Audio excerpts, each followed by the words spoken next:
el enfoque de él fue Levítico. Él lo combinó con todo el judaísmo, todo el templo y el antiguo Medio Oriente, contrastando todo. Yo llevo estudiando ya su escrito los últimos 15 años. Y he decidido los próximos 10 años enfocarme en el libro de Levítico. Esa es mi misión ahora. Creo que ahora estoy preparado para entender el libro que no entendí 15 años atrás. Son 3 volúmenes y cuando lo leí honestamente entendí parcial. No entendía muchas cosas. Pero ahora que tengo un poquito más de experiencia en lo legal, lo cultural, lo histórico, creo que estoy mejor preparado para entenderlo. Amén. Cuando estoy leyendo el texto, y lo vamos a leer aquí, tengo que ir por una secuencia porque hay mucha información y yo quiero que esté claro, no solamente dar información para que después sigan entendiendo. Yo creo que ya entendimos el propósito de la venida del Mesías, que fue, no me enciendan el calentor, después me voy a quemar aquí, por favor, no lo hagan, porque después ustedes felices allá, soy ya que existe yo quemando acá, ayúdenme. El carrocito, elimina eso, por favor. Ok, entonces, cuando leemos ese texto, en realidad, pues ok, la vida está en la sangre, pero no entendemos en realidad lo que quiere decir. Ahora, cuando yo fui al hebreo y me puse a estudiar todos los argumentos, yo nunca me imaginé que hay tanto argumento acerca del contexto de ese texto.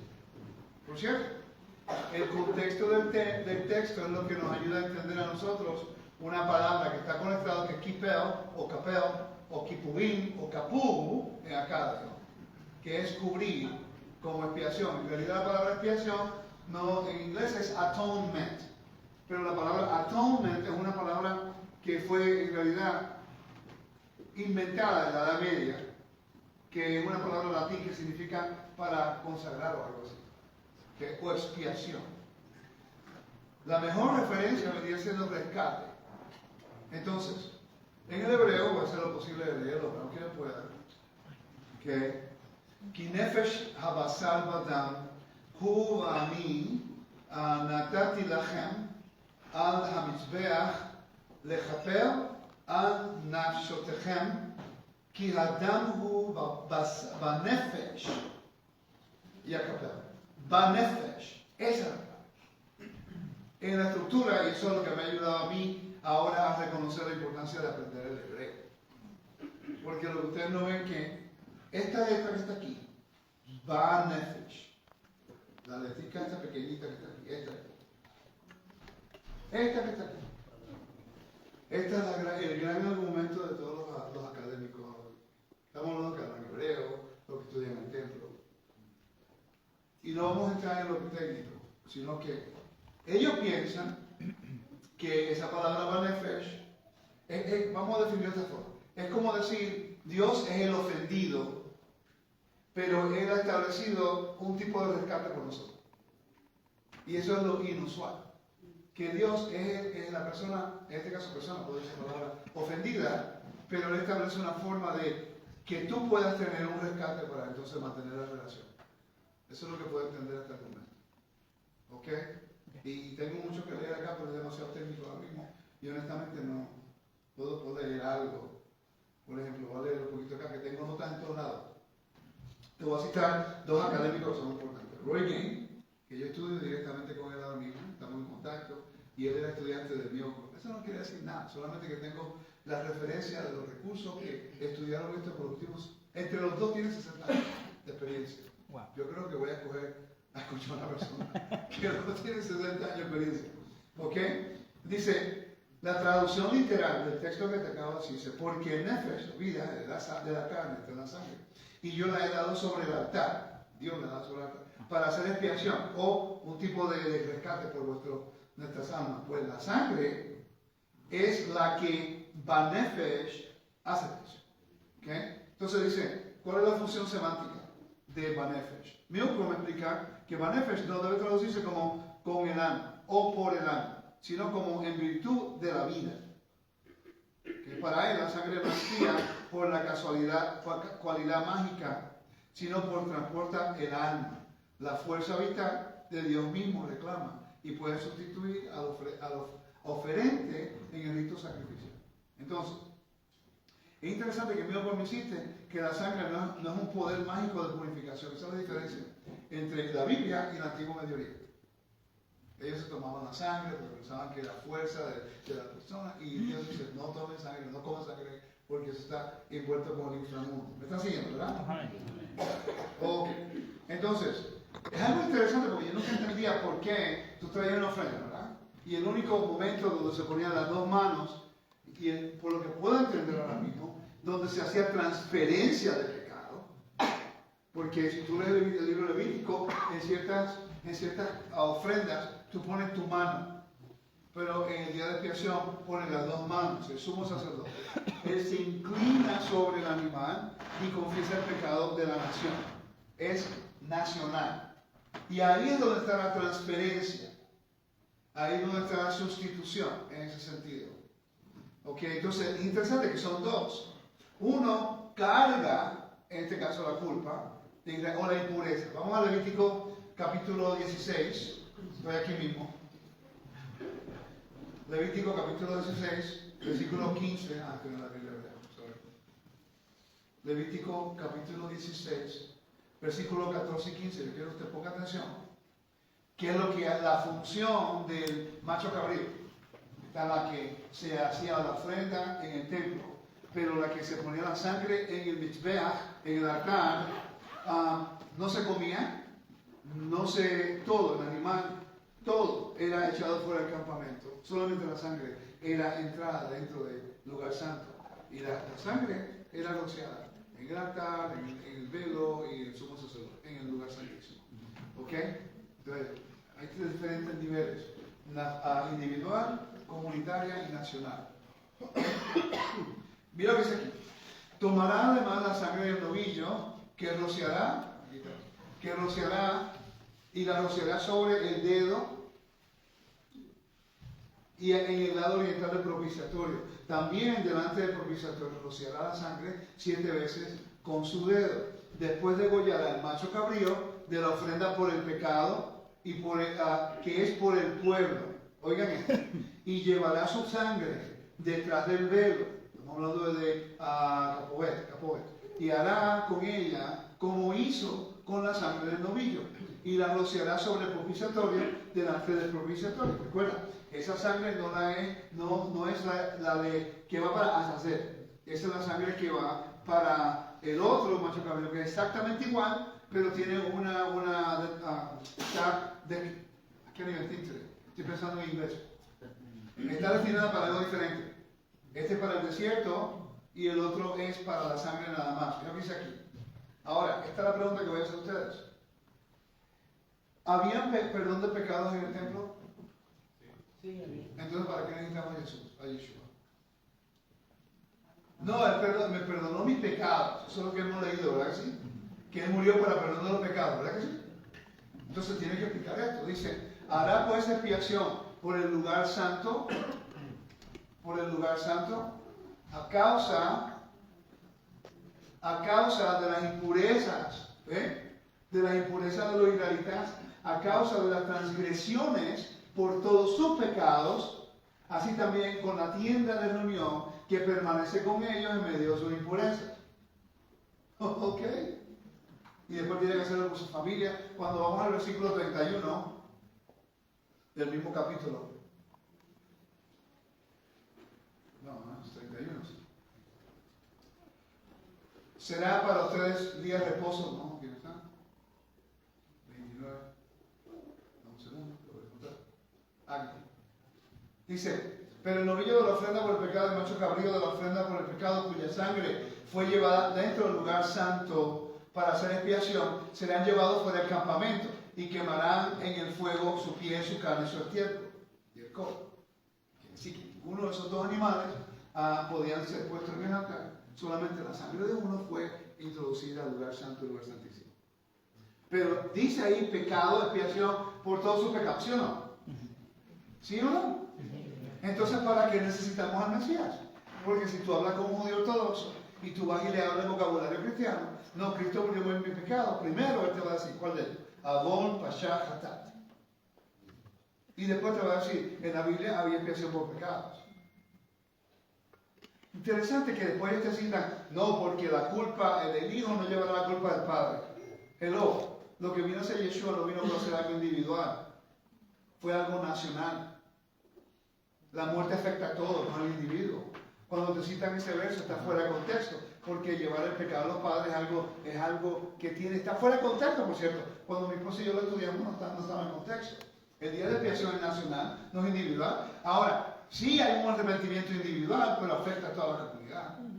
Entonces, la pregunta básica es, si nosotros creemos que Jesús murió por nuestros pecados, todos de ellos, entonces rechazamos el templo, rechazamos la Torah, hay un problema. La razón por qué el Mesías vino a restaurar la humanidad fue porque Adán y después Israel rechazaron el convenio y cayeron en el ámbito de la muerte. Es una pregunta válida que me la han hecho en Israel. Y es verdad. ¿Cómo te explicas eso? Porque a mí me dijeron que en el templo no podían quitar los pecados. Ahí dice que lo hacía. Anualmente, pero lo hacía. Entonces, ¿me están mintiendo que no conocen el servicio del templo? Porque son impurezas. Ok, ¿dónde comienza este indicador? Tiene que haber una conexión. De decir que el pueblo de Israel, cuando comete un pecado, profana el altar y profana el templo. ¿Sí o no? ¿Está básica esa pregunta? Sí. ¿Dónde se consigue? Tenemos que... El libro de Hebreos capítulo 9 te lo está indicando. Te lo dice. Pero nosotros no queremos estudiar el templo. Por ende, siempre sacamos el capítulo de Hebreos fuera de contexto. Y eso es lo que vamos a estudiar hoy. Vamos a Éxodo 24. Éxodo 24. Dice, entonces Dios dijo a Moisés, sube hacia el Señor tú y Aarón, Nadab y Abiú, 70 de los ancianos de Israel, y adoran desde lejos. Sin embargo, Moisés se acercará solo al Señor. Ellos no se acercarán y el pueblo subirá con él. Moisés vino contó al pueblo todas las palabras del Señor y todas las ordenanzas. Todo el pueblo respondió a una voz y dijo, haremos todas las palabras que el Señor ha dicho. Moisés escribió todas las palabras del Señor. Levantándose muy de mañana, edificó un altar al pie del monte con 12 columnas por 12 tribus de Israel. Y envió jóvenes israelitas que ofrecieran holocausto y sacrificaron novillos y ofrendas de paz al Señor. Shelamim. Moisés tomó, por cierto, el cordero de Pascua no es para pecado, por cierto. ¿Sabían ustedes? Es otra cosa. El cordero de Dios que quita el pecado del mundo da un problema. Un judío que sabe el texto te lo va a decir. El cordero de Pascua no quita pecado. Es una ofrenda de paz. ¿Cómo lo explicas? Lo primero que viene a la mente. Sacrificio. Ok, ¿que requiere qué? Sacrificio, ¿qué es lo primero que viene a la mente? No lo hace después. Muerte. ¡Muerte! Todo el mundo, 90% excepto ustedes, sí, son los que dicen muerte. Ya no voy a usarte más como ejemplo. Muerte, ¿no? Muerte. Pero la palabra corbán no significa muerte. La palabra corbán está de una forma en su raíz que significa acercarte a Dios. Es muy diferente. Cuando cambias el vocabulario, todo cambia. No puede ser un sacrificio en la forma que nosotros lo entendemos en el mundo occidental. Es un corbán. A través de Yeshua, ahora tenemos paz con Dios. ¿Por qué tenemos paz con Dios? ¿Cuál es la enemistad de Dios y el hombre? La muerte. Si entonces Yeshua resucita y aceptamos que Dios resucita a Yeshua y entramos en convenio con Él, ya no hay una guerra entre Él y la humanidad, nosotros. Hay shalom, ¿sí? Perfecto. Entonces hay paz. La enemistad ya no existe entre Dios y nosotros. ¿Y cómo sabemos que es así? Porque Dios pone su Santo Espíritu para sellarnos. Amén. Como garantía de que no está en guerra conmigo ni contigo. Amén. Que nos podemos acercar a Dios a través de Él. Por ende, el libro de Hebreos es la explicación de cómo Dios establece su rescate para que la humanidad pueda regresar a su estatus de la perfección de cuando estaban en Él. Amén. ¿Cómo podemos acercarnos a Él? Y el libro de Hebreos dice que por Él nos podemos acercar. Si ustedes vieran los argumentos que tengo en Facebook, la gente no quiere aprender. Quieren estar correctos. No, y lo triste es esto, que cuando le citas todos los recursos después los descartan y no quieren creer. Eso es lo que estamos viendo ahora. No, muchos recursos, mucho esto, mucha inteligencia, mucho conocimiento. Pues explícamelo pues. Porque no lo vas a poder hacer en español nada más. Cualquier persona, con todo respeto a la audiencia y los que están aquí, una persona que me dice a mí que lo único que necesita es la Biblia nada más hoy día en la traducción no sabe lo que está hablando. Porque yo te puedo conseguir mínimo 6 errores en traducción. 6. El problema es que si no entendemos cómo es correctamente eso, la gente corre con los errores diciendo que la Biblia no es válida. La Biblia es válida. Es que nosotros no tenemos el conocimiento todavía de entender la mente hebraica. Estamos en ese proceso. Ok, entonces, te hace una buena pregunta, ¿no? Sí. Se me olvidó dónde estaba, pero vamos por allá de nuevo. Entonces, vamos a Levítico capítulo 10. Vamos a comenzar con algo simple que quiero cubrir en este caso, porque si no lo hacemos, no vamos a tener el conocimiento de lo que yo voy a estar. Cuando yo estaba estudiando el capítulo 10 del libro de Levítico, fue lo que me abrió la puerta para entender mejor el problema de por qué se come. Cuando llego al versículo 16, yo estaba estudiando para el estudio de Rocket Tennis. Usted ve todas las noticas que yo tengo allí. Sabe la importancia de los estudios que le dediqué a ese verso nada más. Todas esas son notas de estudio. Me tomó un rato largo. ¿Ok? En español e inglés, pues también se lo tomo en español e inglés. ¿Ok? Entonces, dice, y Moisés preguntó con diligencia por el macho cabrío de la ofrenda por el pecado. He aquí que había sido quemado y se enojó con Eliezer y Itamar y los hijos que le habían quedado a Aarón, diciendo, ¿por qué no comisteis la ofrenda por el pecado en el lugar santo? No está hablando del lugar santo del templo, porque no se podía comer nada. Ahí es donde viene un vocabulario que tenemos que entender la estructura del templo. Ok, vamos a decir que este es el lugar santo, este es el lugar santísimo. Saben que arriba hay un segundo piso y afuera está la cocina, ¿sí o no? ¿La gente comió aquí? ¿Por qué no? Es el mismo edificio, porque está separado para algo específico. Ok, exactamente así era en el templo. En el templo estaba el lugar santo, el lugar santísimo, no se podía comer nada ahí, ni en el altar tampoco, porque el mundo antiguo pensaba que los dioses comían de las ofrendas, y Dios le daba la comida a los sacerdotes, que no se la comían. Creo que Salmo 52 habla acerca de eso.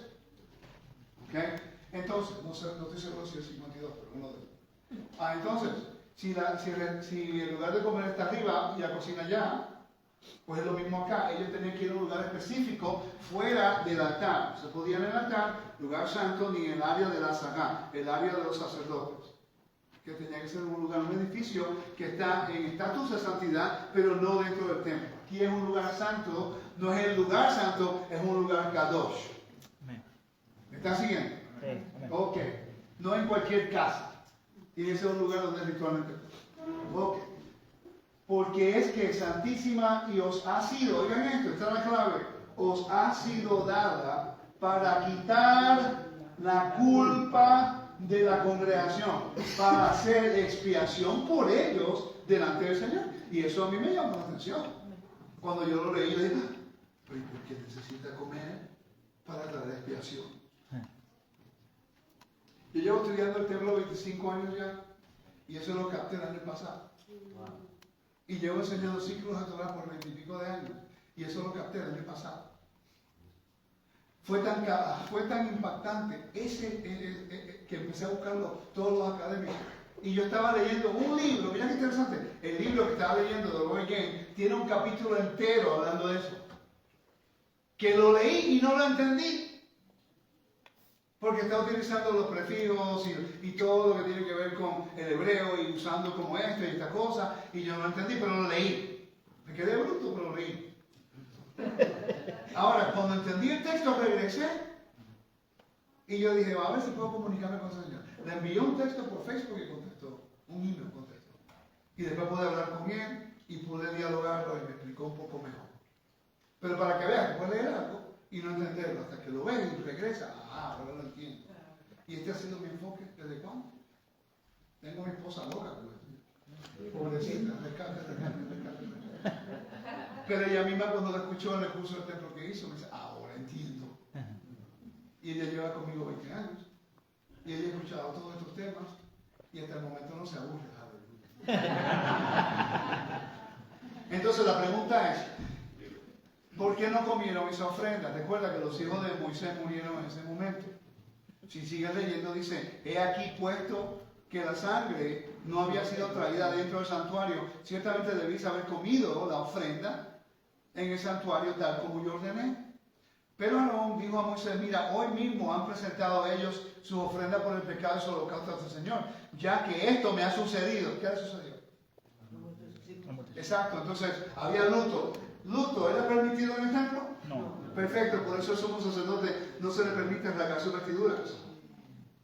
Por cierto, el sumo sacerdote no podía vestir las vestiduras santas fuera del templo, solamente en el templo. ¿Ok? Entonces, obviamente no podían comer. Si comen en estado de impureza o con luto, daría la impresión que están adorando a los dioses del inframundo. Eso tiene que ver con la cultura para complementar porque lo dice. Ya que esto me ha sucedido, si yo hubiera comido hoy de la ofrenda de pecado, hubiera sido grato ojo delante del Señor. Tú lo dices, que está el luto. No, pero ¿qué representaba el luto en el mundo que a Moisés y Aarón vivían? Y si se podía hacer en el templo de Israel o si se podía hacer en los templos paganos. Ahí es donde está la diferencia. Cuando yo estudio el Antiguo Medio Oriente y lo capté por eso. Lo capté porque yo llevo estudiando el Antiguo Medio Oriente desde 2010, 2009. Entonces, como yo entiendo que las culturas del Antiguo Mundo estaban basadas en el inframundo, cuando yo veo esto tiene que ver con, Aarón sabía eso. Pero después yo dije, ¿pero por qué tenía que comer? Para traer expiación. Eso sí no lo había captado. Ahí comenzó comenzó todo lo que estoy haciendo aquí ahora. Y de ahí ha corrido y me fui al libro de Hebreos y empecé a buscarlo. Recuerda la palabra Banefesh, porque es para expiación. Entonces, cuando tú vas para expiación, vamos a buscar la palabra aquí, expiación. ¿Dónde está? Ayúdame. No me ayuda. Aquí, expiación. ¿Ok? ¿Ves? La palabra para expiación, que está conectada con la palabra hebrea kofel, que es como rescate. Y ese es el argumento, porque los académicos dicen que la mejor expresión para lo que es Levítico 17:11 es que ahí se puede utilizar como un tipo de rescate. Vamos a hacer una conexión. Voy a leer esto primero y después terminamos con lo que es, con lo que quiero mostrar. ¿Está bien? Voy a leer algo aquí rápido. Aquí está. Ok. El sacerdote carga la culpa. En Números capítulo 18, versículo 1 dice, entonces el Señor dijo a Aarón, tú y tus hijos y tu casa paterna contigo llevarán la culpa en relación con el santuario y tú y tus hijos contigo llevarán la culpa en relación con su sacerdocio.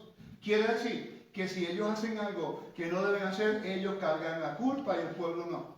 Ellos son la autoridad de las cosas santas. El pueblo obedece. Ellos determinan alguna cosa, el Sanedrín decreta. El Sanedrín es el cuerpo judicial. Cuando el Sanedrín decreta algo, la luna nueva, el sábado, las fiestas, las santas convocaciones, todas están conectadas con el altar. No, ninguna de esas cosas son oficiales. Hasta que el sacerdote tiene la ofrenda y lo conecta con el altar. Lo vemos en Números capítulo 28 y capítulo 29. ¿Okay? El sábado se conmemora porque el día del Shabbat hay una ofrenda especial que se llama el Musaf, que se ofrecía entre medio de la mañana y la tarde. La luna nueva no es oficial, tú la puedes ver, tú la puedes decir, pero no era oficial hasta que el Sanedrín declaraba la luna nueva y después los sacerdotes la santificaban con el servicio, porque habían ofrendas. Números capítulo 28, versículo 11.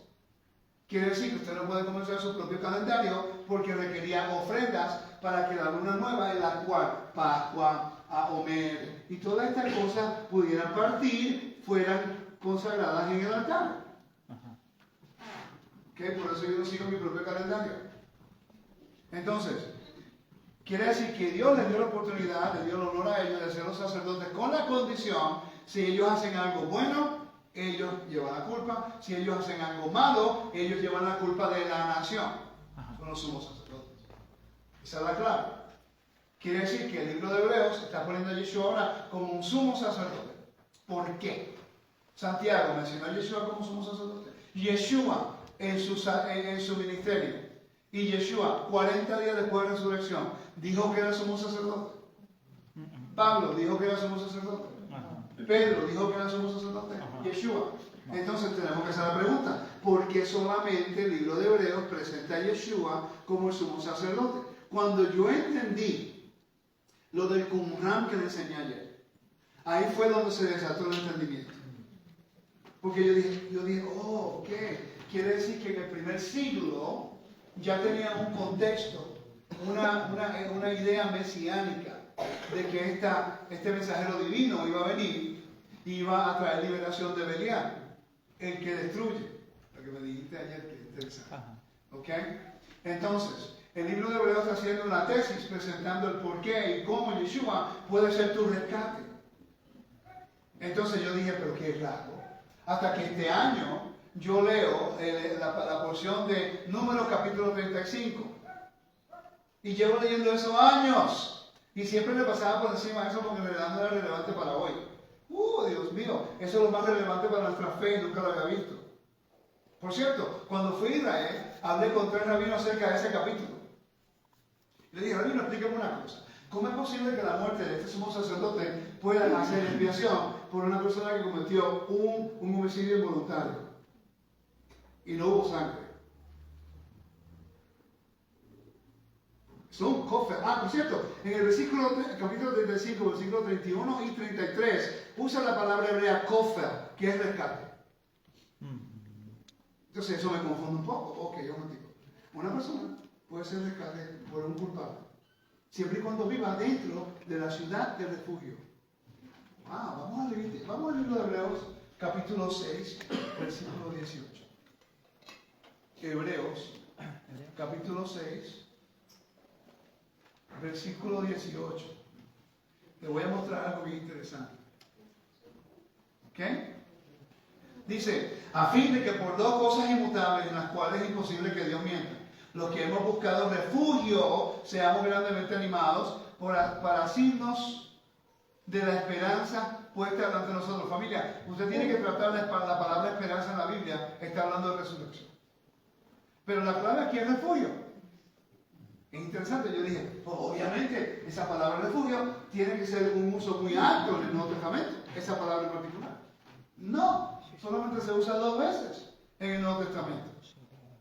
Esa palabra, que es esta que está aquí.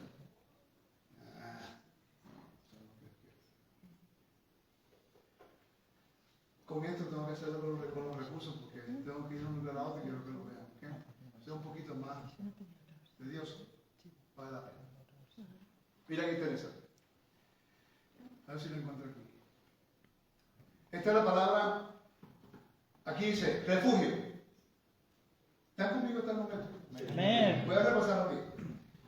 Estoy conectando Levítico 17:11 con la palabra panefesh, que significa una representación de un rescate.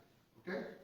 Estoy conectando Levítico 10, 16, 19, en el cual ahora ellos tienen que comer. Y los académicos dicen, y los mismos judíos, en unos comentarios que tengo rabínicos, que el comer, la acción de comer, la santidad del sacerdote, y no, por cierto, y la comida no era de todas las ofrendas. Que se me olvidó ahora cuáles son las que comían. Ayúdame, Caio. Había 2 de las ofrendas que ellos comían la carne. Tenía que ver con transgresión. Interesante. No que el holar no se comía, era puesto en el altar.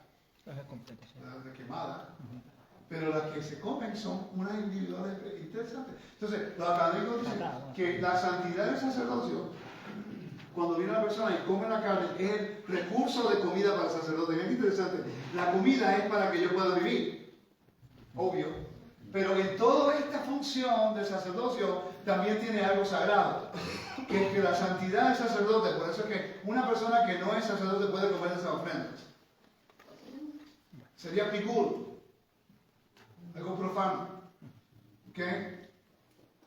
Entonces, lo que ocurre es que ellos comen, la acción de comer, el entendimiento es que lo que ocurre, la sangre va a ser expiación por la transgresión.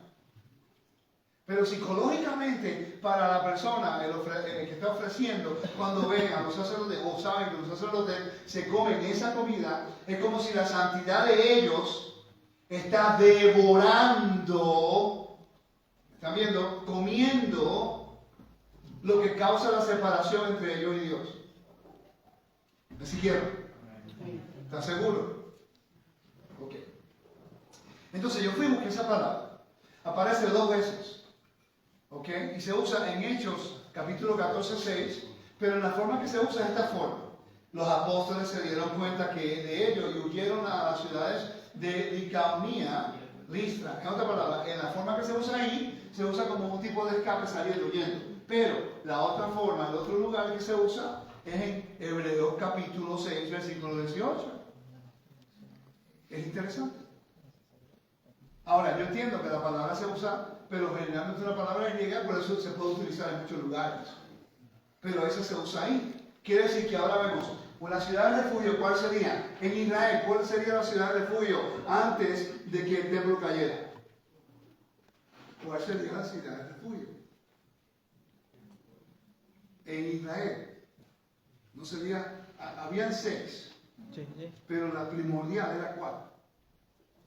Jerusalén tenía paredes, la muerte no se permitía, había un rey, estaba la presencia de Dios, había sacerdotes. Salvación, familia, no es como nosotros hemos aprendido en el mundo religioso. Salvación, una cosa que incluye la redención individual, la salvación colectiva. Nosotros vamos a ser salvos de la muerte. Y la muerte uno no se salva individualmente, la muerte se salva colectivamente. Porque si Dios salva a una persona de la muerte solamente en la resurrección, que está en convenio, solamente uno salvo o resucitar, entonces no es un Dios justo. Por eso es que Él dice que el Evangelio es para todas las naciones, porque en Abraham todas las naciones serían benditas. Le dio la invitación a ustedes para que entraran al convenio. ¿Y cuál es su refugio? Su refugio es que la ciudadanía a qué. Tenemos la conciudadanía a qué. ¿A entrar a qué? ¿A los gentiles o a la conciudadanía de quién? De Israel, donde se encuentra el rey, donde es el ámbito de la vida, donde la presencia de Dios mora. Familia, el texto te está diciendo el mecanismo de salvación de Dios, pero somos individualistas en vez de colectivo. Entonces, aquí hay un mecanismo que Dios dice, ok, tengo 6 ciudades, usted comete un crimen involuntario. Primero, si comete el crimen, tiene que haber jueces, los jueces, y hacer un juicio. Si es culpable, lo matan. Es premeditado, la intención. ¿Cuántos de ustedes la intención es pecar en contra de Dios? Eso es lo que Pablo está hablando. Con mi mente yo sirvo a Dios, con mi cuerpo no tengo ningún problema. La inclinación del bien y la inclinación del mal, que la Torah nos ayuda a mantenernos en la inclinación del bien.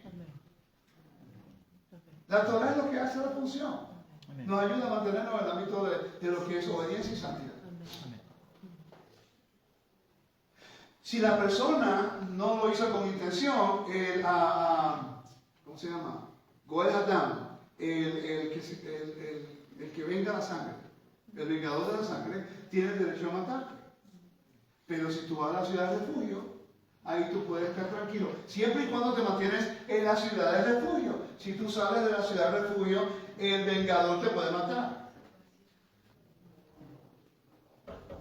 Ahora, si tú tienes que quedarte en la ciudad de refugio y eres libre y no tienes culpa y el vengador de la sangre no te puede matar después que el sumo sacerdote muere. Interesante. Pero no hay sangre, hay vida por vida. La vida del sumo sacerdote por la liberación de una persona que cometió un homicidio o algo de esa índole. Tenía que ver con muerte, ¿verdad que sí? La vida por sangre. Yo nunca entendía por qué se tenía que poner la sangre en el altar. Yo creo que lo entienden. Porque tú traes una ofrenda, pones tu mano, la ofrenda voluntaria, pones tu mano, ¿ok? Y después ese animal muere, que es un ransom, un rescate por ti, ¿ok? Entonces, como derramaste la sangre, ahora hay un problema. Pero cuando tocas la sangre en el altar, es aceptado como rescate. por eso es que no se puede hacer algunas cosas con algunos animales. Pero después Dios dice, si vas a comer y estás fuera del templo, si tú degollas al animal, tienes que derramar la sangre, no la manipules.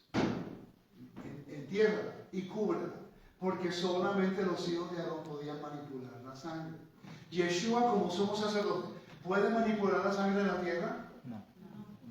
Porque solamente los hijos de Aarón tenían ese permiso en el templo, de acuerdo a Levítico 1, Levítico 2, Levítico 3. Tiene sentido hasta el momento, ¿están conmigo? Amén. Nunca lo había escuchado desde este punto de vista, ¿verdad? Amén. Este es el Nuevo Testamento, eso es lo que me ha tomado a mí para entender el libro de Hebreos. Y tú sabes lo difícil que es, Mijael, estudiar el libro de Hebreos. No es fácil. Y todavía nos pasamos discutiendo y argumentando de cómo entendemos estas cosas. Nos falta mucho todavía, pero estoy un poquito entendiendo, ¿ok? Entonces, cuando venimos nosotros y entendemos lo que es huyendo, la palabra refugio, tenemos lo que es la ciudad refugio, el sumo sacerdote está con vida, después está la persona a salvo, siempre y cuando está en la ciudad refugio. Nosotros nos hemos refugiado a través de Yeshua, nuestro sumo sacerdote, con la conciudadanía de Israel, los santos. Por ende, el enemigo no nos puede tocar, el vengador de la sangre. Amén. Vamos a seguir. Me están mirando como que estoy loco. Así me gusta, así me gusta. Cuando regresamos nosotros acá y vemos lo que representa el comer de la carne. Cuando vemos lo que es el comer de la carne. ¿Okay? Eso nos ayuda a entender mejor acerca de lo que es la transferencia. Mira que interesante. Roy Gage dice de esta forma, lo voy a leer. Muy interesante lo que él dice. ¿Okay? Y yo estudio los académicos siempre, recuérdate, se estudia para validar la Biblia, no para descartar. Yo estudio igualmente los estudios rabínicos. Ahora, no me he enfocado como antes solamente los estudios rabínicos. ¿Ok? Porque yo lo estudié por mucho tiempo. Tengo que volver ahora que tengo este contexto y repasar lo que ya había aprendido para entender mejor lo que ellos están diciendo. Por ejemplo, ayer estuve enseñando todo esto. Cuando termino, el hermano que siempre hablamos por el internet, que él estudia a todo lo que tiene que ver con ortodoxismo y los estudios rabínicos, él me dice, wow, todo eso se alinea perfectamente con lo que se dice en el Sidur, en el Maxor, en todos los Sidur de las fiestas. El vocabulario se encuentra ahí. Esa fue la forma que yo pude captar algunas cosas y conectarlas. Pero por ahora tengo que enfocarme aquí para entender. ¿Okay? Dice, Roy, culto y carácter, ofrendas de purificación, día de expiación y teodicea. Para interpretar el verso 17b, hablando del verso de Levítico 17:11 que yo te dije, ¿okay? Dice, es importante recordar que la eliminación de la iniquidad al comer la carne no es indispensable para completar el kippur, lo que es la expiación, en todo tipo de ofrenda de purificación. La ofrenda del altar exterior de los sacerdotes y todas las ofrendas del santuario exterior se incineran en lugar de comerse. Por cierto, el día de expiación se quemaba todo eso. Se dice que el pecado era tan grande nacional que ningún sacerdote lo podía comer. Por eso era la tipología de la ofensa de todo el pueblo el día de expiación. Entonces tomaban la sangre solamente para ratificar el convenio, lo mismo que ocurrió en Éxodo 24. Porque los pecados de Israel profanaban el altar. Pero la carne de esos animales, una llevó el pecado al desierto y el otro, la sangre fue introducida al lugar santísimo y la carne y la piel fue quemada por el campamento. ¿Me siguen? Ok. Dice, ¿puedo decir algo sin sonar arrogante? Sí, No, mi intención no es esa. Pero yo quiero hacer algo, quiero hacer un comentario. Porque nosotros hablamos de Yeshua como una ofrenda y sacrificio y no estudiamos el libro. Porque nosotros citamos el libro de Hebreos y no entendemos que está en el contexto de un convenio y el día de expiación. Desglósenme los 42 pasos del día de expiación. ¿Cuántas veces sumo sacerdote entraba al lugar santísimo? ¿Qué era lo que oraba? ¿Qué era lo que hacía? ¿Qué hacía el pueblo? ¿Cuántos animales traían? ¿A qué hora era el servicio cuando el macho cabrío era llevado al lugar, a la sangre era llevada al lugar santísimo? Pero si estamos en el libro de Hebreos no tenemos la menor idea que está en conexión con el día de expiación y la renovación de un convenio en el monte Sinaí. Entonces, estos argumentos teológicos que están ocurriendo, basados en nuestras opiniones, no tienen lógica. ¿Cuántos hemos aprendido en los últimos 2 días? Amén. Ahora tienes que ir a validarlo. Entonces, cuando hablemos de las ofrendas, tengamos por lo menos un concepto básico de las ofrendas. Estamos cometiendo errores utilizando terminologías que eliminan al Mesías. Gente usa vocabulario y terminologías que eliminan a Yeshua como el Mesías y no lo saben. Yo lo hice una vez en Israel. Estoy con un amigo mío, él es ortodoxo, y yo estoy, pues yo uso sitio, y los tenía por fuera. Llegó un señor que acababa de llegar de San Diego, un americano. Y el hombre empezó y llegó, mira, yo llevo años hablando con ese señor, ese muchacho, que ahora somos muy buenos amigos. En aquel tiempo lo estaba conociendo. Y él no sabía que yo creía en Yeshua, pero estamos desarrollando una amistad. ¿Ok? De repente estamos hablando y cuando yo empiezo a hablar acerca de Yeshua, él me entendió porque el vocabulario que está usando. Y es interesante que llega un señor, el señor es de San Diego, y lo ve y dice, you know that Jesus loves you, right? Tú sabes que Jesús te ama, ¿verdad? Y yo, ay, a la peor persona, mi esposa te puede decir. Y yo que estoy sentado viendo y cuando lo veo, yo como que pobrecito, lo acaba de hacer. Y lo agarra mi amigo, y lo agarró como pandereta pentecostal. Y yo le dije, no, yo el perrito. Y yo tenía mi Biblia conmigo, que tiene el Nuevo Testamento. Y yo le digo, si tú dices esto, me enojé, porque en la forma que lo dijo fue bien antisemita. Pero bien antisemita. Y yo empecé, pero si tú dices que Jesús es el Mesías, y le empecé a hacer la pregunta. Y yo empiezo a leer, pero tu Nuevo Testamento dice, y le estoy leyendo, y me dice, pero ¿tú estás leyendo el Nuevo Testamento? Y yo digo, ¿y cómo tú crees que yo te puedo refutar si tú no lo lees? Ok, y le posté. Después de mi tarjeta, se fue. Me envió un email. No, pero es que tú me dijiste, tú creías en Yeshua, ¿por qué me hiciste eso? Dice, porque yo llevo años estableciendo una relación con ese caballero. Y él entiende quién yo soy en Yeshua. En la forma que tú lo hiciste fue una falta de respeto. Yo quería que tú entendieras que tú no puedes hablar con un judío si tú no conoces tu Nuevo Testamento. Deja a otras personas que están mejor equipadas para eso. Porque causamos daño. Así es. En vez de pensar que estamos trayendo algo. Así es. Amén. Yo conozco mis debilidades. Yo no soy experto ni en el hebreo ni en el griego.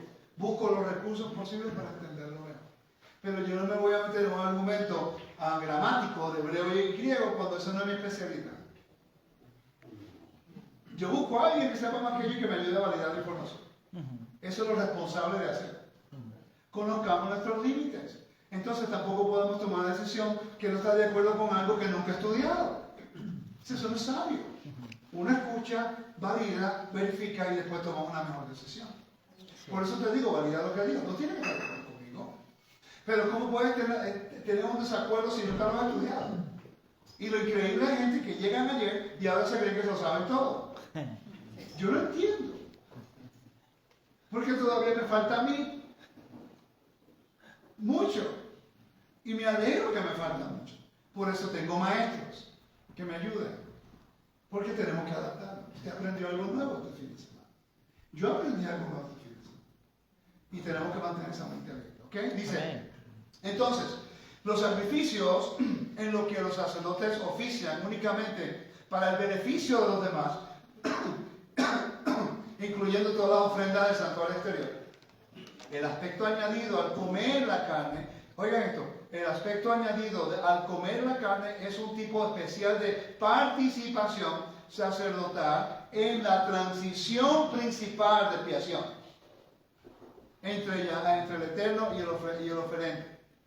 Al mismo tiempo que los sacerdotes actúan sobre una transacción secundaria utilizando la comisión de agente. Quiere decir que el sumo sacerdote es el agente, el mediador, el que facilita para que tú puedas acercarte a Dios. Por eso yo digo que Yeshua es el mediador. La Biblia dice que es el mediador, pero la gente me dice que yo estoy loco. Y el mismo texto lo dice. Hay un solo Dios y un mediador entre Dios y los hombres. ¿Sí? Y Yeshua es el mediador. Ok. Entonces dice, utilizando la comisión de agentes que Adonai les ha asignado. Esta participación sacerdotal va más allá de la oficiación involucrada en ofrendas de purificación no consumidas. Cualquiera que sea el significado preciso de Naso Avon en Levítico 10:17, esta dinámica se aplicaría solo a las ofrendas de purificación por faltas morales. En las ofrendas de purificación en el altar exterior para impurezas rituales graves, que son actos de pecado. Presumiblemente ningún avón, tipo de pecado, estaría involucrado. En tales casos, la carne restante funcionaría solo como una preventa sacerdotal. Al comer la carne, los sacerdotes sirven como puente mediador entre los israelitas y el Todopoderoso. Al tomar la iniquidad del pueblo, que de otro modo seguían soportando, los sacerdotes se identifican con ellos al eliminar esa iniquidad. Los sacerdotes se identifican con Adonai, quien quita la iniquidad, como en Éxodo 34, versículo 7, que dice de esta forma. Dice, que guarda misericordia a millares, que perdona la iniquidad, la transgresión y el pecado, y que no tendrá por inocente al culpable, que castiga la iniquidad de los padres sobre los hijos y sobre los hijos de los hijos hasta la tercera y cuarta generación. Entonces Dios es que perdona, pero usa a los sacerdotes para mediador. Así los sacerdotes participan íntimamente en el proceso a través del cual Adonai extiende el perdón al pueblo. ¿Me siguieron ahí? ¿Estás seguro? En otras palabras, quiere decir que la acción de comer que ellos hacen sirve como en su estatus de pureza, completa santidad, y son los intermediarios entre Dios y el hombre. Entonces, cuando esa persona se arrepiente, la sangre toca el altar, la vida por la vida, la acción de comer restaura la relación que fue fracturada por la infracción. Okay. Cuando Adán come del fruto en el Edén, causa que la humanidad caiga de la gloria de Dios, de la honra de Dios, del kavod. Entonces, de ahí en adelante comienza la redención, cómo Dios va a traer un rescate. Por eso es que en el arca del pacto, que en el arca de Noé, la brea, mira qué interesante, la brea del barco es kofer. ¿Ah? Comentario, fíjate que en el libro de Levítico se trata del tema de la kedushá y de la pureza y de la impureza y de la muerte, y todo eso parte con Adán. Todo esto parte, exactamente, todo parte con Adán. Entonces, el arca de Noé, la brea se llama kofer. Interesante. Kofer, brea, porque está cubierto. Así es. Y ellos estaban a salvo ¿dónde? Y dice que cerró la puerta y no pudieron abrir la puerta. Y después Yeshua dice, yo soy la puerta. Todo está conectado. Si ellos no hubieran estado dentro del bote, recuerda el bote con aguas, ¿qué representa el mar? ¿Y qué? ¿Un caos sí? Entonces quiere decir que Dios salvó a 8, el número de resurrección. Ajá. El plan de salvación está en la historia de Noé. Y Yeshua lo dijo. Así como los días de Noé se dan, pero no lo vemos desde el punto de vista cultural, que nos ayuda y nos complementa. Ok. ¿Estamos claros con esto? ¿Sí? Amén. ¿Seguro? Vamos al libro de Hebreos ahora. Capítulo 9.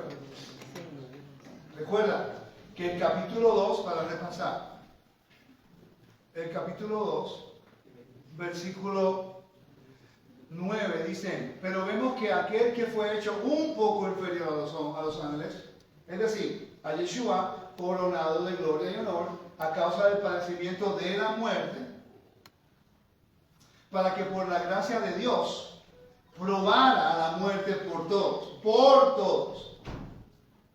probar la muerte por todos, vocabulario de un tipo de rescate.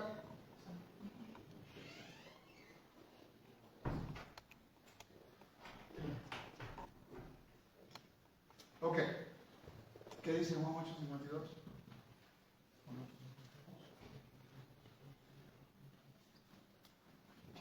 Mira qué interesante, dice, los judíos les dijeron, ahora sí sabemos que tienen un demonio. Abraham murió y también los profetas. Y tú dices, si alguien guarda mi palabra, no probará jamás la muerte. Pues obviamente no está hablando de una muerte regular. Ahí cuando debemos entender, no se aplica. La muerte, recuerda, está el exilio temporal y está el exilio permanente como Caín y Abel. ¿Sí? ¿Quién tuvo el exilio permanente? ¿Quién no tiene ningún tipo de oportunidad para una vida después de la muerte? Caín, Abel sí. Por eso es que Abel es mencionado en el libro de Hebreos capítulo 11. ¿Sí? Interesante que el salón de la fama del libro de Hebreos son todos muertos. Y si siguen leyendo, dice que básicamente Dios esperó por todos nosotros. Impresionante. El plan de salvación. ¿Verdad que tiene sentido ahora? ¿No tiene sentido todo esto? Vamos a seguir acá. Dice, versículo 10, vamos al versículo 14 y 15, que ahí es donde quiero ir.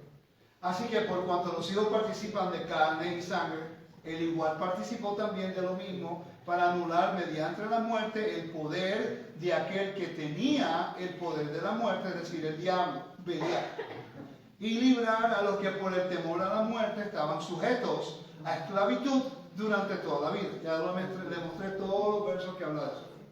¿Estamos claros con eso? ¿Sí? ¿Sí o no? Sí, amén. Aleluya. Entonces, vamos a comenzar el capítulo 9. Yo sé que el libro de Hebreos todo el mundo tiene una opinión. Necesito que me den la oportunidad de poner la mía. Amén. Ok, si tenéis que tener una objeción sin saber lo que voy a decir. Eso ocurre mucho, ¿tú sabes? Yo también estoy trabajando a escuchar un poco mejor antes de hablar. Okay. Cuesta, pero estoy escuchando antes de hablar, me cuesta. Mi esposa lo hace mejor que yo. Yo la veo y yo digo, ¿cómo lo hace su mujer? Pero me enseña. Ahora bien, la palabra pacto no está en griego, tenía ordenanzas de culto y el santuario, porque había un tabernáculo preparado en la parte anterior, en la cual estaba el candelabro de la... Lo que quiero probar en el capítulo 9 es cuál es el contexto del capítulo. Está hablando, utilizando lo que es el vocabulario del día de expiación. ¿Y cuál es el problema? ¿Cuál es el contraste? ¿Está hablando acerca del templo no tener ninguna eficacia? ¿O está hablando acerca de lo que es el templo tiene una función y un propósito que enseña el plan profético que Dios iba a hacer con el Mesías? No es una u otra, es una enseñando lo que Dios iba a hacer en el futuro. Y yo pensaba diferente anteriormente, tuve que adaptarme y cambiar. Dice, detrás del segundo velo había un tabernáculo llamado el lugar santísimo, el cual tenía el altar de oro del incienso. Es un problema con esto, porque el altar del oro del incienso no se encontraba en el lugar santísimo. ¿Diga? La Mishnah Yomá dice que como estaba el arca en el lugar santísimo, en el segundo templo, pusieron el altar de oro. El altar de oro. Sí, no está errado. Pero aquí está hablando del tabernáculo, necesito ver eso. ¿En dónde está? Después te mando a ver si te Envíame eso, yo no lo había visto anteriormente. Pero aquí está hablando del tabernáculo. Pero sí, lo que estaba el incensario de oro, que era de oro. Es un incensario de oro. ¿Okay? Y por cierto, cuando no era el día de expiación, usaban el incensario de plata. Los metales te dejan saber exactamente qué tiempo del año es y qué observancia es. ¿Okay? Por eso cuando se ponía el pan de la presentación en el templo, se ponía en una masa de mármol, pero cuando sacaban el pan de la presentación del templo en cada Shabbat, para cambiarlos, lo ponían en una mesa que tenía oro, porque tú no minimizas el estatus cuando lo sacas. ¿Ok? Vamos a seguir. Entonces dice, el cual tenía el altar de oro e incienso y el arca del pacto cubierta toda de oro, el cual había una urna de oro que contenía el maná y la vara de Aarón, que retoñó y las tablas del pacto. Y sobre ella estaban los querubines de gloria que estaban, ya usted sabe eso, ¿verdad que sí? Queriendo el Espíritu, versículo 5. Pero en el segundo solo entra el sumo sacerdote una vez al año, no sin llevar sangre, la cual ofrece por sí mismo y por los pecados del pueblo cometidos en ignorancia.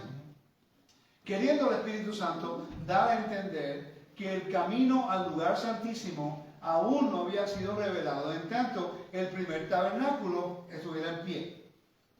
Que recuerda que el libro de Hebreos fue escrito aproximadamente cuando el templo o estaba siendo destruido o fue destruido.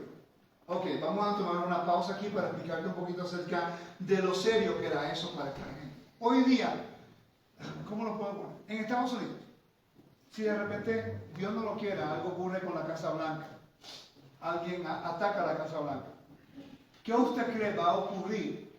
Aunque el presidente no fuera muerto, que escapó, está bien, pero el hecho de que destruyeron la Casa Blanca, económicamente, ¿qué tú crees va a ocurrir?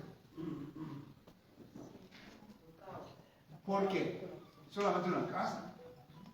Porque representa la autoridad, el poder, y hoy día Estados Unidos está en una posición económica o mundial de autoridad. Si la Casa Blanca es destruida, es una percepción de debilidad, que el gobierno ya no tiene fuerza. ¿Me sigue? En el mundo antiguo eran los templos. Si yo voy a conquistar a otro reino, lo primero que hago es, tengo una guerra. Cuando le gano al rey, destruyo el templo. Después abuso a todas las mujeres. Eso es lo que hacían. Ya, usaban a las mujeres. ¿Por qué? Para quitarle el honor. Porque si una mujer que preserva la pureza, el hombre preserva el honor de la familia. Si la mujer es abusada y tiene hijos de hombres que no tienen nombre, entonces no tienen honor. Eran bastardos. Nunca pueden restaurar su honor en una comunidad. Honor y vergüenza. Y ellos querían avergonzar. Entonces, como estaban completamente deshonradas, o ellas querían morir con honor, y entonces si tenían hijos, los hijos no podían restaurar su dignidad, su honor, y no se levantaban en contra del reino. Se fracturaba la esencia de la tribu. Era algo que hacían psicológicamente, pero la Torá dice algo diferente. Si tú vas a hacer guerra con un prójimo, por favor, extiende paz. Si no quieren paz, a la guerra. Y si hay una mujer que te gusta, como dice, entonces, tú la vas a tomar, le vas a dar 30 días de luto. Se tape la cabeza, se corte las uñas como una forma de transición, ritual de transición. Y te vas a casar con ella. Si ella no puede sobrellevar el luto y no te agrada, entonces después la vas a dejar libre. Y la Torá te dice, no la vendas. Hasta en el mismo medio de la guerra, Dios está preocupado con justicia y bondad para que esa mujer pueda tener honor. Porque la guerra no fue culpa de ella. Ese es el carácter de mi rey. Amén. ¿Ok? Entonces, dice, lo cual es un símbolo para el tiempo presente, oigan, el tabernáculo, lo cual es un símbolo para el tiempo presente. Pregunta, ¿cuál es el símbolo del templo? ¿Cuál es la representación? ¿Qué es lo que el templo nos está tratando de dejar saber? ¿Cuál es el tema primordial que le estoy enseñando? Que el templo es una figura en la cual sí tiene expiación, pero no tenía expiación sobre qué, ¿para qué? Para la muerte, pero sí para la impureza del pueblo. Ok, entonces, las impurezas del pueblo que estaban conectadas con muerte no se permitía en el templo. Entonces, imagínate que tú vivas en un mundo del primer siglo y allá tú tocas un muerto y tú dices, wow, no voy a poder entrar al templo. ¿Qué hago? Yo no lo hice a propósito. Entonces, Dios dice, no te preocupes, va a haber un ritual, las aguas de purificación con la ceniza de vaca roja, que es un misterio. Básicamente, mira qué interesante, hay un sacerdote que se para aquí, te está rociando con hisopo y escarlata con las cenizas, que tenía todo eso. Ahora, tú estás limpio y el sacerdote es impuro hasta la noche, pero no te tocó. Quiere decir que ahora tú estás apto para poder entrar al templo y comunicarte con Dios de la impureza de la muerte. Por eso es que hemos sido rociados con la sangre del Mesías, garantizando. Y lo que dice el libro de Ezequiel, que vamos a ser rociados con agua, ¿verdad que sí? Sí. Capítulo 36. Ese es el vocabulario de lo que es pureza de tocar algo con muertos. Dice, lo cual es un símbolo para el tiempo presente, según el cual se presentaban ofrendas y sacrificios que no pueden hacer perfecto. El tema de perfección, ¿de qué está hablando aquí? ¿Cuál es la palabra? Teleo, completo, perfecto, consagrar. Las ofrendas no podían consagrar a una persona de la muerte. Te podía consagrar de un pecado, de una transgresión. Ahora, si era premeditado, no había ofrendas. Adulterio, idolatría, homicidio. ¿Ok? Era si te encontraban culpable, muerte. Entonces, pero igualito, el templo no tenía la función de poder quitar la muerte. Te podía purificar de conexión con muertos, pero no quitar la muerte. ¿Ok? Dice, en su conciencia al que practica ese culto, puesto que tiene que ver solo con comida y bebida y diversas abluciones y ordenanzas para el cuerpo impuestas hasta el tiempo de reformar las cosas. ¿Okay? Pero una pregunta. ¿Por qué él nunca dijo esto los 40 años que el templo estuvo vigente? ¿Por qué esto no ocurrió inmediatamente después que Yeshua resucitó?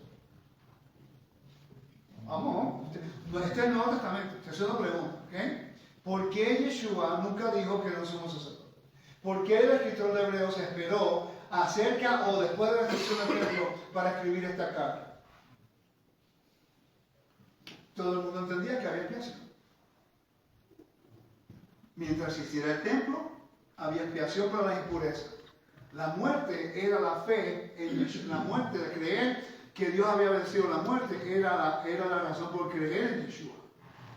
Creer en Yeshua como el Señor y creer que Dios lo resucitó de los muertos es la función del Mesías. No eliminar el templo, porque el templo no vino a hacer la función que Yeshua vino a hacer. El templo estaba limitado a limpiar tus impurezas terrenales. Yeshua tenía la misión que a través de él Dios iba a devorar la muerte para que el pueblo regresara todo al espacio sagrado, al Edén, donde no hay muerte. Amén. ¿Ahora tiene más sentido?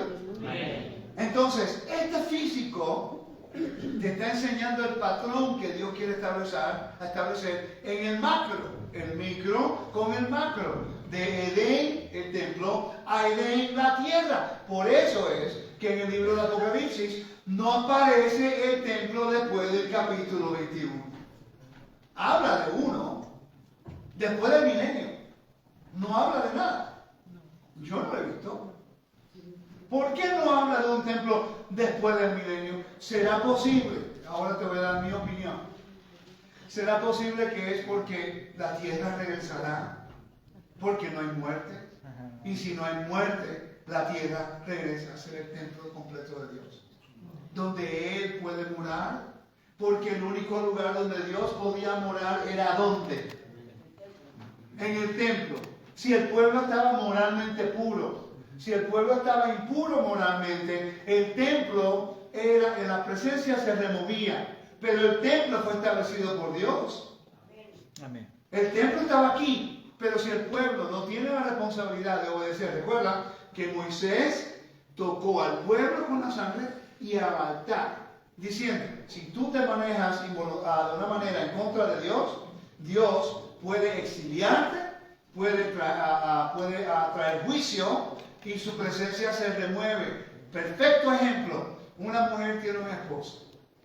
El esposo decide cometer adulterio, pero el esposo le trae una sortija, un diamante bien costoso, un carro bien costoso. El tipo se viste bien bonito y huele delicioso, pero te cometió adulterio.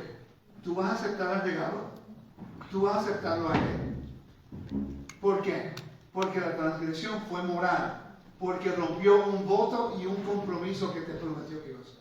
¿Sí o no? Sí. Ahora, si el hombre no tiene dinero y el hombre te trata bien, te da cariño, trabaja fuerte y te da una flor, tú vas a tomar esa flor como si fuera el regalo más grande del mundo. Porque él es un hombre fiel, es un hombre que te ama, es un hombre que te valora. ¿Sí o no? Entonces, vamos a ver cómo Dios funciona. Hay una metáfora de un matrimonio, un esposo y una novia. Si la novia comete adulterio, como hizo Gomer, ¿ok? Y como hizo Israel en el desierto, entonces el Eterno tiene el derecho de decir, no, yo no quiero estar contigo íntimamente. Sal de mi presencia, sal de mi casa. No voy a morar en la casa. ¿Qué ocurre en un adulterio? La casa se rompe, el matrimonio se rompe y la herencia se divide. Es lo mismo que en la Biblia. En un matrimonio, si hay un divorcio, la familia se separa. El matrimonio se separa y la propiedad se divide. ¿Sí o no? Sí, amén. En la Biblia es lo mismo. En el divorcio, o en este caso la idolatría, causó una separación de las 12 tribus. La casa fue destruida. Y la familia y la separación ocurrió entre. Pero ¿qué dice Dios en los profetas? Que él está buscando. Envió a Oseas para buscar a una mujer que era una prostituta, Ajá. hijo de prostitución. Es posible que los hijos de ella, cuando está casada con Oseas, no sean ni de él. Y después le paga un rescate por ella. ¿Él no pagó un rescate por ella? Así es. Ella cayó en esclavitud. Ella pagó un rescate por ella. El mismo patrón. Lo mismo que ocurre aquí.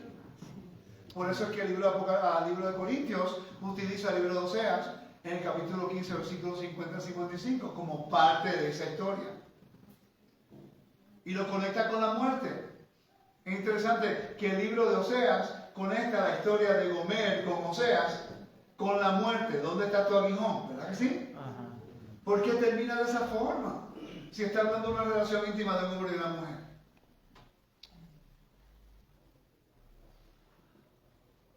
¿Cuánto tiempo llevamos? ¿Hora y media? Hemos cubierto bastante, ¿verdad? Amén. Pero lo está pasando bien. Sí, amén. Yo no entiendo por qué a veces, en vez de comparar información, tenemos que considerar tantas objeciones. Y yo pienso que cuando lleguemos al momento de escucharnos, es impresionante que los últimos 2 o 3 años he estado por todos lados diciendo, yo creo en Yeshua, porque todo el mundo dice que yo no creo en Yeshua. Y desde el viernes estoy yo enseñándole por qué yo creo en el Mesías. Es que no creo en Yeshua como ellos. Es el Mesías, es el Hijo de Dios. Es el rescate por nuestras almas.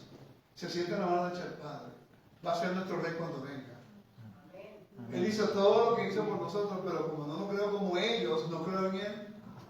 No tiene lógica. A lo mejor no estamos comparando información para complementar el mensaje. Si solamente nos unimos para comparar y escucharnos nada más. Amén. Amén. Yo creo que Yeshua es esto, que él vino de acá. Ok, ese era el misterio, perfecto. ¿Cuál es la función? ¿Cuál es el propósito de él? Estamos enfocándonos en su identidad cuando eso es un misterio. Así es. Pero ¿cuál fue la función de él? ¿Cuál fue el rol de él? ¿Qué cumplió? ¿Qué hizo? ¿Qué no hizo? ¿Cómo podemos validar que él es el Mesías? Amén. Esto es una parte de eso. ¿No creen? Amén. Entonces, si usted cree que es el Padre o no, no debe ser el punto. En realidad es el trabajo que él hizo se alinea con la Biblia para cualificar como el Mesías. Amén. Lo demás poco a poco se va a generar, se va a entender Amén. y se va a desglosar. Pero si no entendemos la función del Mesías y decimos que el libro de Hebreos ya pasó y que el sacerdocio ya se eliminó y que el templo está caducado, estamos llamando a Dios mentiroso. ¿Por qué? Porque Dios le dio el sacerdocio como un don, Ajá. Eterno. un decreto eterno. Amén. ¿Ok? Seguimos. Dice el versículo 11, que se pone interesante y vamos a terminar ahorita con 3 horas. Pero cuando el Mesías apareció como sumo sacerdote,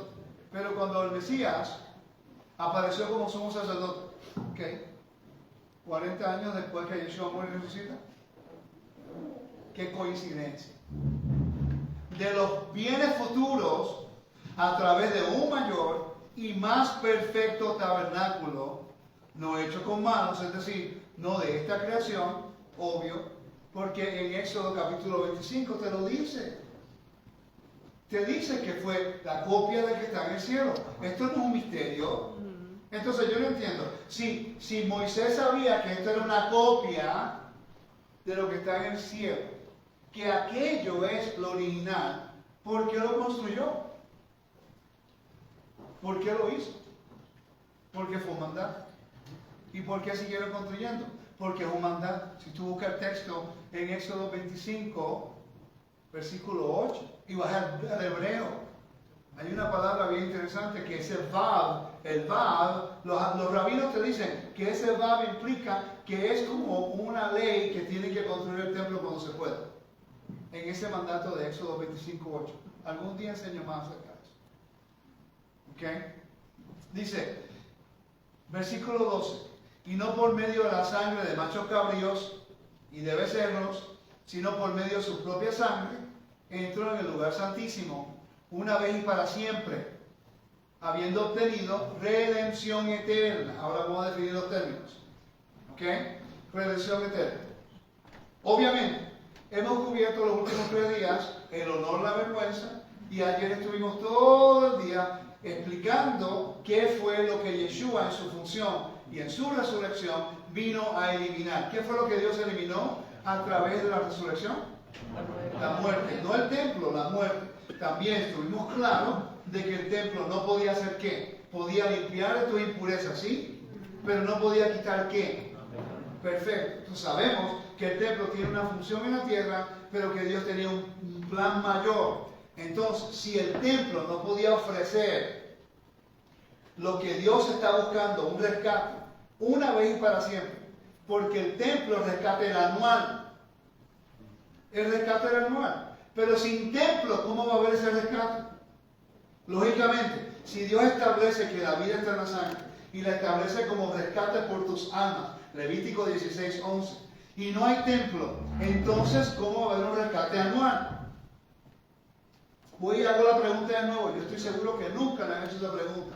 Si el templo no estuviera vigente, que no lo está, y Yeshua no hubiera venido en el momento correcto, ¿pudiera la humanidad poder entrar en convenio con Dios?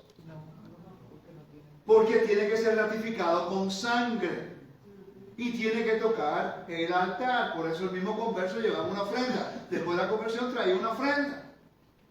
Yo nunca entendía por qué era eso. Traía la ofrenda porque la sangre de esa ofrenda ahora ratifica el convenio, el juramento, el brit milá, la conversión, pero también estaba el medio ciclo. El medio ciclo de Israel servía como expiación. Y yo digo, ¿pero por qué? Y me puse a estudiar. El medio ciclo es un kofel, es un rescate.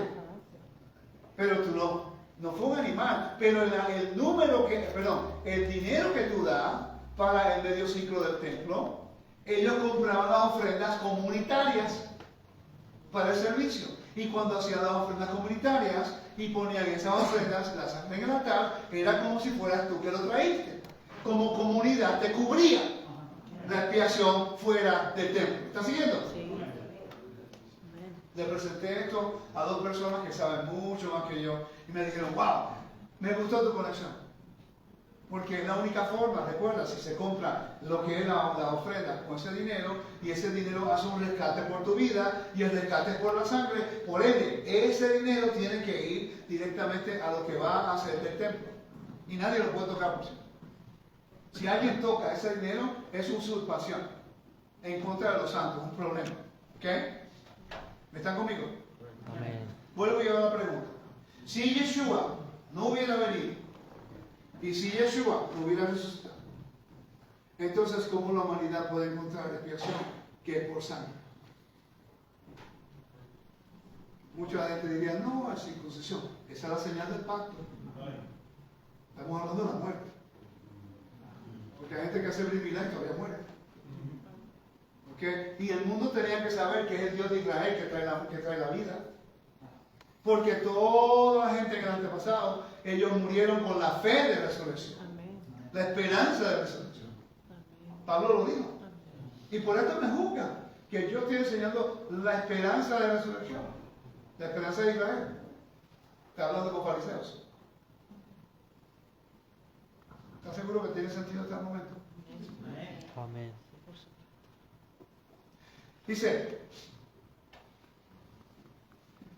y no, redención. Déjame terminar y después empiezo a desglosar los términos, ¿ok? Porque si la sangre, oigan esto, mira el contraste que hace en el contexto.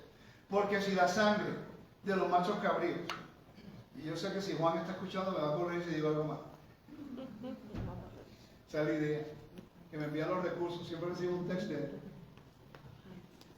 Dice, porque si la sangre de los machos cabríos y de los toros, y la ceniza de la becerra, rociada sobre los que se han contaminado. Oigan esto. Aquí, vamos a leer eso de nuevo. Léanlo conmigo. A ver si lo captan. ¿Ok? A ver si lo captan. Porque si la sangre de los machos cabríos y de los toros, y la ceniza de la becerra rociada sobre los que se han contaminado, santifica para la purificación de la carne. Está hablando de algo conectado con muerte. Está utilizando pagaduma, la vaca roja, cenizas. Está hablando del contexto de algo que toca con muerte. Ahora va a ser el contraste de lo que... Recuerda que en el templo hay lo que se llama la pureza o la expiación por las impurezas del pueblo, ¿sí?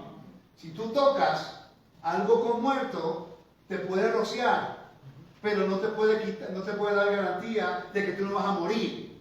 Tocaste a un muerto, vas al templo y no puedes entrar a menos que pases por este procedimiento. Cuando pasas por el procedimiento puedes entrar al templo, pero igualito te puedes morir el mes que viene. Ahora, mira el contraste.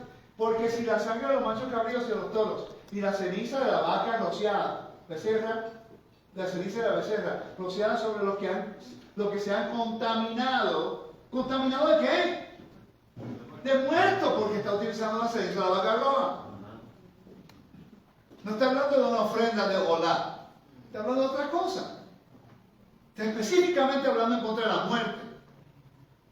Está haciendo una gran tesis diciéndole a todo el mundo, si estas ofrendas te purifican para entrar al templo, ¿cuánto más la sangre del Mesías, la cual por el Espíritu Eterno se ofreció a sí mismo, sin manchar a Dios, purifican vuestra conciencia de obras muertas para servir al Dios vivo?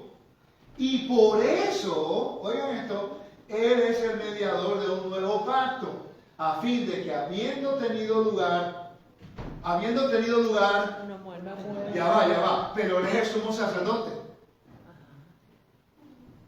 No hay libertad para una persona acusada de algo si el sumo sacerdote muere. Voy a repetir. No hay un rescate para una persona acusada de un crimen. Nosotros somos acusados día y noche por el enemigo. Y nos está buscando como león rugiente a quien devorar. Y somos acusados y corremos a la ciudad de refugio. Y entramos por la puerta que es Yeshua. Y estamos protegidos en la conciudadanía de los santos, con la promesa de que vamos a ser redimidos, vamos a ser comprados, un rescate. Para que eso ocurra, ocurre la muerte de un sacerdote, Melquisedec, que muere y nos da liberación. Mira lo que dice aquí. Por eso, Él es el mediador de un nuevo pacto, a fin de que habiendo tenido lugar una muerte para la redención, kofer, rescate de las transgresiones que se cometieron bajo el primer pacto. ¿De qué transgresiones están hablando? Él lo acaba de mencionar. Está hablando desde Adán. Eso fue lo que dijo Pablo en Romanos 3 al 9. Eso fue lo que dice Pablo en 1 Corintios capítulo 20. Él está hablando todo esto, capítulo 15. Él está hablando de estas cosas. Dame un segundo. Como Adán entró la muerte por el último Adán viene a la resurrección de los muertos. El templo no podía solucionar el problema de la muerte con las ofrendas de los sacrificios.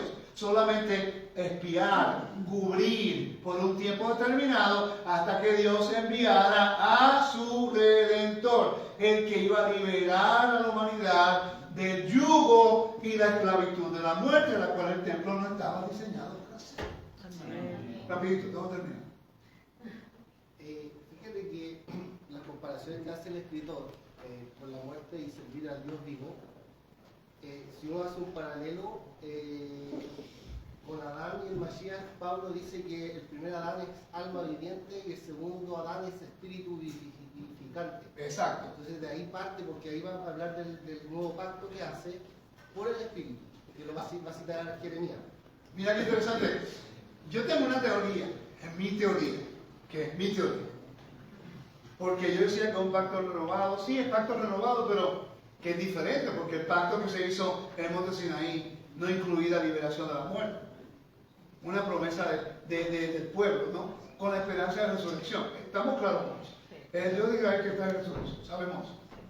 ¿Será posible? Esta es mi tesis, no estoy diciendo que tienen que estar de acuerdo conmigo, así que todos los que están en el internet, esta es mi opinión.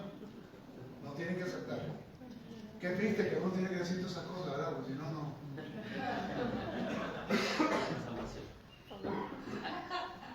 ¿Será posible que dice no pacto porque en realidad no ha habido en la Biblia ese tipo de pacto de eliminar la muerte? Nunca, me estaba meditando en eso y digo, es posible que dice el nuevo pacto, porque en realidad está continuando la Torá, se mantiene vigente, obvio. Pero está hablando de una función específica, por eso no ocurrió en el templo. Por eso es que el templo continúa cuando el Mesías venga. No limita la impureza, en otra palabra, si hay tributo, el templo también sirve como un lugar, la silla del trono de Dios, donde la gente trae sus ofrendas y sus diezmos, es tributo a Dios. Es una forma de honrar a su rey. Todas las naciones tienen que subir al templo, rápido, sigan. Si seguimos comentando no termino, pero vamos, el último y después de la letra. Rapidito, hermano. Sí, el aporte que usted hace es muy bueno, pero estoy un poco, pienso que cuando se refiere al primer y segundo pacto, se está refiriendo a un pacto sacerdotal, porque Elohim estableció varios pactos de Abraham. El pacto sacerdotal comienza en número 25, entonces no sé si de pronto será a esa que se refiere. Le puedo contestar muy detalladamente y fácil en eso, porque el libro de Levítico claramente, Éxodo capítulo 29, establece el pacto con los hijos de Aarón para siempre. Fueron rociados con agua y sangre, fueron ungidos, dedicados, consagrados. Y lo interesante es que en Números capítulo 18, mire esto, en Números capítulo 18, es algo bien importante. Dios no cambia. A Jeremías capítulo 36 habla acerca que si el cielo, que se me olvidó el verso, pero que Él no cambia su convenio con David y con Leví. Entonces, mira lo que dice aquí en el versículo 9. ¿Los dones de Dios son revocables? No. Ok, entonces mira lo que dice aquí. Pero tú y tus hijos contigo atenderán a su sacerdocio en todo lo que concierne al altar y a lo que está dentro del velo y ministran. Les doy el sacerdocio como un regalo para servir, pero el extraño que se acerque morirá. Entonces, si entendemos eso, sabemos que eso es un regalo, es un don.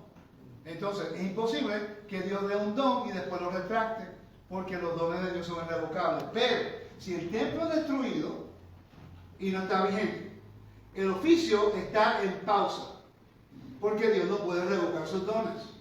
Pero si no hay templo, no pueden hacer el oficio. Por eso es que el libro de Hebreos fue escrito después de la destrucción del templo. Porque si el templo estuviera vigente, Yeshua no pudiera ser sacerdote de la tierra. Porque el libro de Hebreos capítulo 8, versículo 4 te dice, si estuviera en la tierra ni fuera sacerdote. Porque ya había sacerdotes de acuerdo a la ley. Exacto. Porque Dios no puede transgredir sus dones y quitarlos, revocarlos. Aunque haya corrupción de sacerdocio, el don es eterno. Él juzga al juez y él juzga al sacerdote, pero no revoca el don. Si el templo no está vigente, ellos ahora en la pausa del templo, ellos no pueden oficiar. ¿Ok? Pero cuando regrese al altar, ellos tienen el derecho de acuerdo a la Biblia. Y por ende, Ezequiel capítulo 43, versículo 15, 44 a 15, que es lo que dice. Ya ese es el milenio. Ezequiel capítulo 44.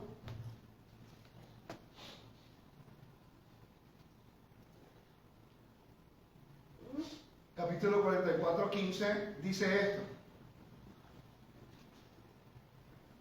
Pero los sacerdotes levitas, hijos de Sadoc, ok, Sadoc, no existe en ningún lugar nada que es Saduc. En ningún lugar existe. Eso es otro invento raíz hebreo. Y lo digo en confianza y directo. Escuchen al recurso que saben lo que están hablando. Yo les puedo recomendar unos cuantos. ¿Ok? Pero aprendan el hebreo de gente que sabe hebreo. Yo no conozco el hebreo bien. Por eso tengo maestros de hebreo. Saduc no existe en ningún lugar. Es Sadoc. Y dice, para los sacerdotes levitas, hijos de genealogía, que como será, como la esperma, que no es algo simbólico y espiritual, son hijos de, dice, que se ocupan de guardar mi santuario. Cuando los israelitas se alejaron de mí, se acercarán a mí para servirme y estarán delante de mí para ofrecer la gracia y la sangre delante del Señor mi Dios. Ellos entrarán a mi santuario y se acercarán a mi mesa para servirme y guardar mis ordenanzas. Y esto es el libro de Ezequiel, que mira a la era mesiánica. Por cierto, el libro de Isaías 66 nos dice que brindando las naciones, de luna nueva, de sábado a sábado, requiere ofrendas. ¿Quién va a ofrecer? ¿El orden de Melquisedec? ¿Dónde dice en la Biblia que ustedes y yo somos del orden de Melquisedec? Entonces, ¿por qué se predica eso? Yo lo prediqué, por cierto. Y yo lo enseñé hasta el 2009 y tuve que retractarme públicamente y decir lo que estaba equivocado. Y lo digo hasta este momento. Y tuve que educarme y tuve que rectificarlo. Y no es fácil para un maestro decir eso. Porque estuve equivocado. Cuando entendí de los dones, cuando entendí del plan de Dios que no se puede revocar, ¿qué derecho tengo yo de decir que ahora algo pasó cuando Dios dice que es eterno? Ah, que es temporal, eterno no significa eterno. A menos que sea juzgado. Un decreto eterno es diferente, es legal. Entonces, sabemos que sí va a haber un templo y va a haber un altar. Por cierto, una pregunta. Para que la gran tribulación comience, ¿qué tiene que ocurrir? ¿El qué? El altar, ¿verdad que sí? Entonces, ¿puede el anticristo profanar algo que ya es el anticristo? No. ¿Puede profanar el anticristo algo que está profano? Mira la ilógica de la gente que dice, no, ese altar es del diablo, es una abominación. Pero el falso profeta va a venir a profanar algo que ya está profano. Eso no tiene lógica. Exacto. No estudiamos el templo, inventamos algo nuevo, creamos caos y conflicto y creamos confusión. Por eso estamos como estamos. Pero si hacemos la pregunta, ¿podemos probar que Yeshua es el Mesías? Te da la misma respuesta que aprendimos en sistemas religiosos que crean confusión. Y yo pienso y espero que esté haciendo algo diferente. Vamos a seguir. Dice, porque donde hay un testamento es necesario que ocurra la muerte del testador. Pues un testamento es válido solo en caso de muerte, puesto que no se pone en vigor mientras vive el testador. Por tanto, ni aún el primer pacto se inauguró sin sangre. Oigan esto. Ahora te está dirigiendo a Éxodo 24. ¿Cuánto tiempo me das? ¿Ya estoy listo? Sí, a ver, O tiene que decirme porque estuve ahí. Para esto yo digo que está pasando. ¿Cuánto tiempo? 5 minutos. Sí, ya. Y paramos y continuamos. Exacto. Sí, para que puedan- Tienen que decirme si no me dicen lo más. Yo sigo por ahí como Juan por su casa. Por tanto, cuando Moisés terminó de promulgar todos los mandamientos en todo el pueblo, conforme a la ley, tomó la sangre de los becerros y de los machos cabríos con agua, lana, escarlata y hisopo. Mira lo que dice. Él estudia esto y yo estudio esto. Cuando vemos la dice lana, escarlata, hisopo y roció el documento. Está hablando de corpse impurity. Impureza de muerte también. Interesante. Como el Metzorat. Como el Mentoba, como el leproso. Interesante. Ahora esto trae eso hay que estudiarlo. Quiere decir que lo que hizo Moisés está hablando de algo más allá de una impureza normal. Apuntando lo que iba a ocurrir en el futuro. Ojo, tengo que estudiarlo más tarde. Y dice, y roció el libro mismo y todo el pueblo diciendo, esta es la sangre del pacto que Dios ordenó. Ahora, ponga atención a los próximos 2 versos. Porque después vamos a regresar. Y cuando regresemos, voy a comenzar en el versículo 11 a definir todos los términos que tengo aquí. Ahora que lo abrimos, la introducción, después vamos a entrar en detalle cómo Yeshua se convierte en nuestro rescate, siendo nuestro sumo sacerdote, con la función que su muerte nos dé liberación de la muerte a nosotros. Aleluya, gloria a Dios. Tremenda revelación. ¿Cómo yo sé que está en la línea correcta? ¿Cómo lo sé? Pregúntame, ¿cómo lo sabes, Rico? Te lo voy a leer. Y de la misma manera roció con sangre tanto el tabernáculo como todos los utensilios del ministerio. Cuando roció la sangre a los sacerdotes, a la gente, y al sacerdote, a la Torá, el altar y los utensilios es santo para Dios. Quiere decir que Dios no va ahora a rechazar ni al pueblo, ni al altar, ni los utensilios, ni a la gente que pone como sacerdote. Todo que toca sangre es santo para Dios. Lean el próximo verso ahora. Recuerden lo que significa la palabra perdón. ¿Qué significa la palabra perdón? Liberación de. ¿Qué tipifica liberación en contexto de qué en la Biblia? De jubileo. Cancelación de deudas. ¿Qué deuda está? Porque la dádiva de Dios.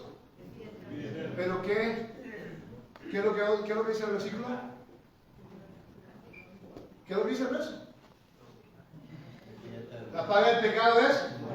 Y la dádiva de Dios es. Dádiva, un regalo. Nadie lo puede quitar. La paga del pecado es muerte. Pero ¿qué hizo Dios? Da un rescate. Eso lo vamos a definir ahorita. Dice, y según la ley, casi todo es purificado con sangre. Y sin derramamiento de sangre no hay perdón. ¿Pero qué perdón está hablando? Áfesis. Y la palabra áfesis está conectada con liberación, con lo que es jubileo, cancelación de deudas. Yeshua nos dijo en Lucas capítulo 4, 18 y 19 que él vino y fue ungido para anunciar las buenas nuevas, para traer liberación, áfesis, a los cautivos. En Hebreos capítulo 2 nos dice que Yeshua va a morir para liberarnos de la muerte. En el libro de Lucas capítulo 1, versículos 69 y 79, nos dice que Yeshua iba a venir a traernos a la luz de las tinieblas. ¿Ok? ¿Qué más podemos no entender? Pero si entendemos el templo en su contexto correcto, se explica rápidamente el contraste de lo que el libro de Hebreos está diciendo. Cuando regresemos en la segunda parte, vamos a ir al versículo 1 y vamos a empezar a definir los términos. Redención. Vamos a hablar acerca de lo que es el mensaje de rescate en el libro de Números 35 y vamos a terminar entendiendo que el plan perfecto de Dios ha sido ejecutado porque nuestro Mesías Yeshua se prestó para que Él fuera y que su sangre fuera el rescate que podía restaurar a la humanidad al espacio sagrado y el regreso al Edén, para que Dios finalmente tuviera la victoria ante todas las naciones con la resurrección de que el Dios de Israel es el único Dios. Adonai Hu Elohim. Cuando regresemos estén listos porque vamos a cubrir muchos términos. Amén.